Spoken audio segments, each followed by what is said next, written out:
মা আমারতু বিহি মিন শাইইন ইল্লা ওয়া কদ আমারতুকুম বিহি। আল্লাহ তাআলা যত কিছু তোমাদেরকে আদেশ করেছেন, মা আমারাকুমুল্লাহু বিশাইইন ইল্লা ওয়া কদ আমারতুকুম বিহি, আল্লাহ যা আদেশ করেছেন সব আদেশগুলা তোমাদের কাছে পৌঁছিয়েছি। আল্লাহ যা নিষেধ করেছেন সব নিষেধাজ্ঞাগুলাও তোমাদের কাছে আমি পৌঁছিয়েছি, একটু আমি ছাড়ি নাই, আমি সব তোমাদের কাছে যথাযথভাবে পৌঁছাইছি। এবার একটু বুঝেন, তাহলে বলেন তো নবীজির আদেশ নিষেধ এটাকে বলা হয় পূর্ণাঙ্গ দিন। বলেন এটাকে কি বলা হয়?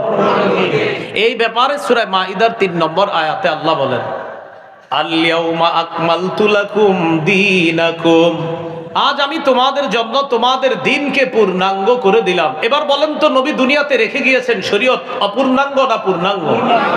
পূর্ণাঙ্গ। এই পূর্ণাঙ্গ শরীয়তের মধ্যে কেউ যদি ইবাদতের নামে নতুন কিছু আবিষ্কার করে সওয়াবের আশায়, এটাকে বেদাত বলে। বলেন এটাকে কি বলে? সহিহ বুখারীর বর্ণনা 2697 নম্বর হাদিস, 2697 নম্বর হাদিস।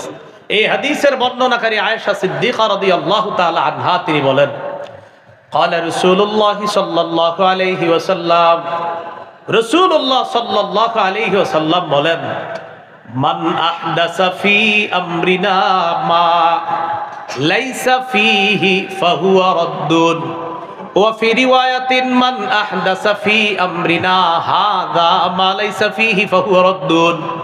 নবীজি বলেন, কেউ যদি আমাদের এই দ্বীনের মধ্যে শরীয়তের মধ্যে ইবাদতের নামে নতুন কিছু আবিষ্কার করে, ফাহুয়া রাদ্দুন, এটা প্রত্যাখ্যান করা হবে, এটা বেদাত, এই বেদাত পরিত্যাজ্য, বেদাতকে প্রত্যাখ্যান করা হবে।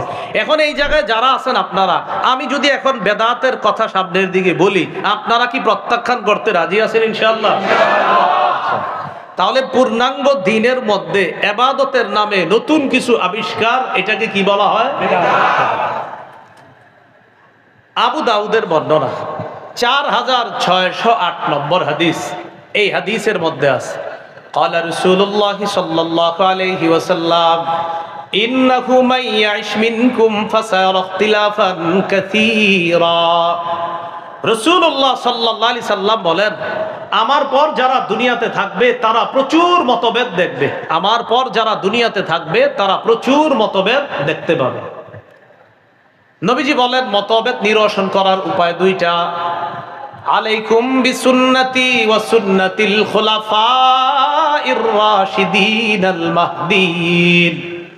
আমার পর যারা দুনিয়াতে থাকবা প্রচুর মতভেদ দেখতে পাবা, মতভেদ নিরসন করার উপায় দুইটা, 1 নাম্বার আমার সুন্নাহ আঁকড়ে ধরবা, 2 নাম্বার আমার হেদায়েত প্রাপ্ত খুলাফায়ে রাশেদার সুন্নাত আঁকড়ে ধরবা। জুমার আজান আগে একটা না দুইটা?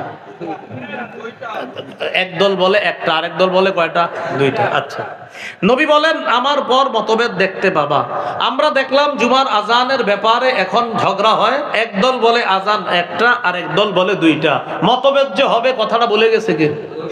এখন মতভেদ নিরসনের উপায়ও নবী বলে দিয়েছেন, যখন তোমাদের মধ্যে মতভেদ লাগবে, দ্বন্দ্ব লাগবে, তখন তোমরা আমার সুন্নাহ আঁকড়ে ধরবা। আমরা নবীর সুন্নাহ আঁকড়ে ধরে পাইলাম জুমার আজান একটা। বলেন কয়টা? একটা। এবার আমরা একটা পাওয়ার পর সাহাবীদের সুন্নাহ আঁকড়ে ধরে দেখি হযরত ওসমান গনি রাদিয়াল্লাহু তাআলা আনহুর সুন্নাহে জুমার আজান পাওয়া যায় আরেকটা। অতএব জুমার আজান নবীর সুন্নাহ আর সাহাবী উভয়ের সুন্নাহ মিলে জুমার আজান হয় কয়টা? দুইটা। জুমার আজান যদি একটা কেউ মানে তার নাম হবে শুধু আহলুস সুন্নাহ, কারণ নবীর সুন্নাহে জুমার আজান একটা। আর যদি সাহাবীদের সুন্নাহ অনুযায়ী জুমার আজান দুইটা দেয়, তার নাম হবে আহলুস সুন্নাহ ওয়াল জামাআহ, কারণ রাসূল সাল্লাল্লাহু আলাইহি সাল্লামের সুন্নাহ অনুসরণ করা, এটার নাম আহলুস সুন্নাহ। সাহাবা কেরাম তাদেরটা অনুসরণ করা, এটার নাম হবে আহলুস সুন্নাহ ওয়াল জামাআহ। সাহাবীরা প্রশ্ন করছে, হুজুর একদল জান্নাতি হবে, তারা কারা?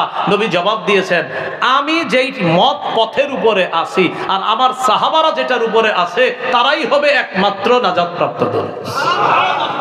তাহলে বলেন তো শুধু আহলুস সুন্নাহ না আহলুস সুন্নাহ ওয়াল জামাআহ? তাহলে এক আজান হলে এটা শুধু রাসূলের সুন্নাহ হলো, 2 আজান হলে নবীর সুন্নাহ, সাহাবীদের সুন্নাহ। এবার একটু মন দিয়ে বুঝেন, সাহাবীদের সুন্নাহটা যে আমরা ধরতে হবে, কথাটা কে বলছে? আবার বলেন, সাহাবীদের সুন্নাহ ধরার কথাটা কে বলছে? তাহলে হযরত উসমানের সুন্নাহ যে আমরা গ্রহণ করলাম, মানে কার কথা মানলাম? নবীজির কথা। অতএব সাহাবীদের সুন্নাহ মানিও নবীর সুন্নাহ মানা। কথাটা কি সবাই বুঝতে পারছি? আচ্ছা, তাহলে আমরা কোন ধরনের বেদাত করব না। এবার নবী কি বলে দেখেন, ইয়াকুম ওয়াল মুহদাসাত, তোমরা নতুন নতুন দিনের মধ্যে কোন ইবাদত আবিষ্কার করা থেকে বাঁচো। ফাইন্না কুল্লা মুহদাসাতিন বিদআ, প্রত্যেক নতুন আবিষ্কার বেদাত। ওয়া কুল্লা বিদআতিন দালালা, প্রত্যেক বেদাত হলো পথভ্রষ্টতা। ওয়া কুল্লা দালালাতিন ফিন্নার, প্রত্যেক পথভ্রষ্টতার ঠিকানা হলো জাহান্নাম। বলেন, প্রত্যেক পথভ্রষ্টতার ঠিকানা কি? জাহান্নাম। ইমাম মালিক রাহমাতুল্লাহি আলাইহি বলেন, মান ইবতাদা ফিল ইসলামি বিদআতান ইয়ারাহা হাসানা ফাকাদ জামা আন্না মুহাম্মাদান ক্বাদ খানা রিসালা।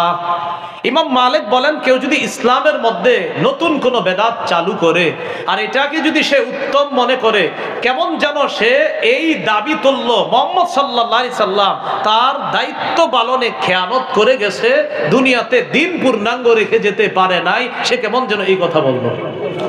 এটা একটু বুঝেন।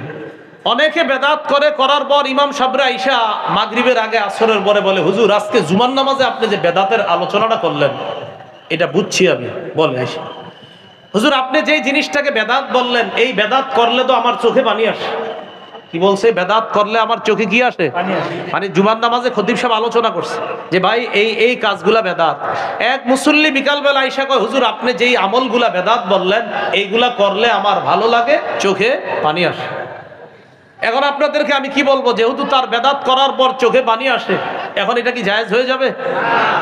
প্রথম উত্তর হলো, কেউ যদি বলে বেদাত কাজ করলে আমার চোখে পানি আসে, অনেক মুসল্লিরা এসে ইমাম সাহেবরে এটাও বলে, হুজুর কিছু কিছু ইমোশনাল নাটক সিনেমা দেখলে চোখে পানি আসে। চোখে কি আসে? তাহলে এটা জায়েজ?